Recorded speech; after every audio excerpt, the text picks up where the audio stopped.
Hello everyone. ఇది నేను పార్ట్స్‌గా చేస్తున్నాను. చూడండి ఎంత ఇష్యూస్ చేస్తున్నారో. హింస పెట్టారు మమ్మల్ని. చూడండి అతను క్లీనర్. అతను చేయడు. డైరెక్షన్‌లిస్తాడు. వాడు లోపల కూర్చున్నోడు డ్రైవర్. వాడు తోలడానికే కష్టపడతాడు. ఎంత రిస్క్ అయిందంటే అంత రిస్క్ అయింది. చూడండి ఈ వైర్‌లన్నీ తీసుకుంటా మేమే చేసుకుంటా వచ్చామనమాట. One by one, one by one.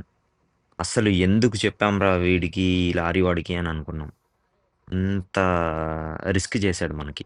ప్రతి చోట ఆ చిన్న చిన్న వైర్‌లెత్తుకోవడం గూడా వాళ్ళు జేసుకోరు. మనమే దిగి, మనమే నీట్‌గా చేసుకొని, మనమే చూసుకొని రావాలి. ఏమన్నా మాట్లాడితే బండి ఈడే నిలిపేస్తా అంటాడు. సో, మనకి ఎక్స్‌ట్రా కాస్ట్ ఎంతవుతుంది? ఇక్కడి నుంచి మళ్ళీ 40 కిలోమీటర్స్ ట్రాన్స్‌పోర్ట్ చేయాలంటే. ఒకసారి థింక్ చేయండి. Thanks for watching our videos.